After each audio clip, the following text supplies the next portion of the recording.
Get ready to embark on a journey through the laughter, tears, and triumphs of motherhood with these 5 stories. You will not believe how crazy number 4 is.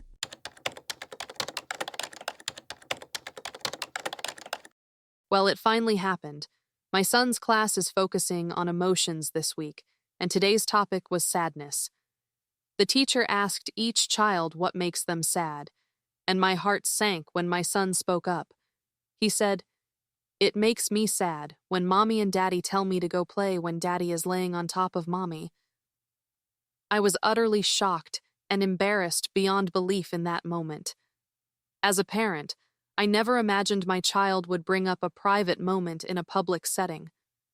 The innocence and honesty of children can sometimes catch us off guard in the most unexpected ways. While part of me wanted to disappear, another part recognized the need to address the situation sensitively and calmly with my son. I reassured him that mommy and daddy were just spending time together and that it was okay for parents to have moments like that. At the same time, I realized the importance of privacy and boundaries in our family dynamics. It was a humbling reminder of how children perceive and absorb information around them, even when we least expect it.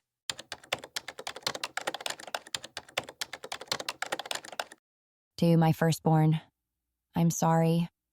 Postpartum recovery. I've just given birth to my second son, and I couldn't be happier. Mixed in with that happiness, though, is guilt. My newborn hasn't cried at all, and it's because this time around I know what I'm doing. I recognize the hunger cues. I know when he can't fall back asleep because his diaper is dirty or his toes are sticking out of the blanket. I'm quite proud of how far I've come as a parent, but I'm also reflecting on how stressful life was at the beginning for my first son, who didn't get the same experience. So, to my firstborn, I am so sorry. I'm sorry that you were brought into this world by a mom who didn't know what she was doing. I'm sorry for all the times you felt so hungry, and for all the times your little bum hurt because I didn't change you enough, and your skin was irritated. I'm sorry for all the times you cried because you tried every possible way to communicate with me, and I wasn't listening. I'm glad I get a second chance and will get second chances from toddlerhood through the teenage years and beyond. But I'm saddened that none of those second chances will be with you.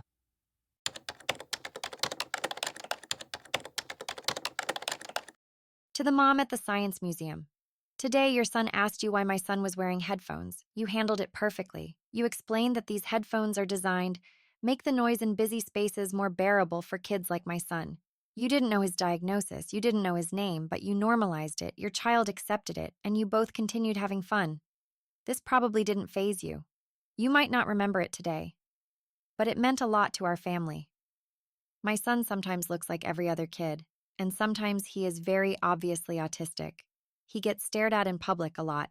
He doesn't notice yet. I do. Your small explanation that normalized his condition meant so much. Often parents are paralyzed when asked questions like this, but you just answered and continued.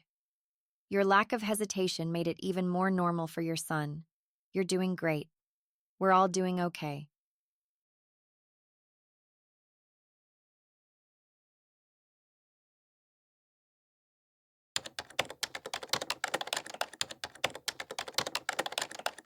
Husband cut sandwiches, gave me strong urge to give him another baby.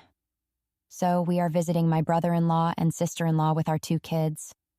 They also have 2 boys and are currently pregnant.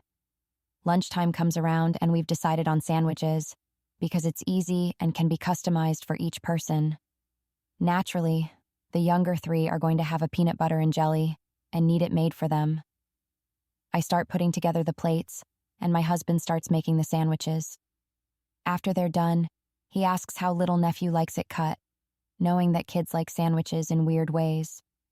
They said he'll eat it whole, but doesn't like the crust. Then something happens. He cuts the sandwiches 3 different ways. One into small bite sizes for our youngest because he eats better with smaller bites. One into triangles for our oldest. Even though he'll eat it whole, he likes it better in triangles. And one whole with the crust off for nephew. I don't know what it was, but it was a strange combination of love, happiness, and weirdly some desire. Either way, I was straight up ready to have a third baby with him because of some friggin' sandwiches. Let it be known he's a very involved father, so him cutting sandwiches at home isn't even a little bit new. We've been discussing for some time now when or if we want a third kid, but for some reason my brain decided that because he can cut sandwiches 3 different ways, it's totally down. This kind of thing ever happened to anybody else?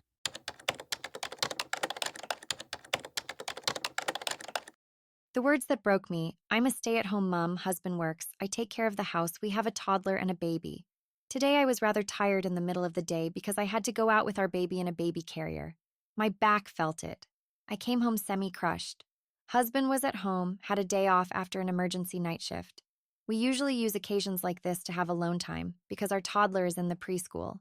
So I come home, put the baby to sleep, walk out of the room, stumble upon my husband, and I see on his face that he's gonna initiate. And he does. And I'm not really into it, but not really against it either. My mind wants it, my back doesn't. Apparently my face was an opened book too, because he proceeded with kissing and undressing me, then told me to lie down, tricking me into thinking we're having alone time. But instead, he rubbed my back and said, I want you to lay down, melt like a jellyfish, and just relax. And I broke into tears, because with the kids being so demanding and someone wanting something from me any time of the day and night, nobody ever said that they want that from me.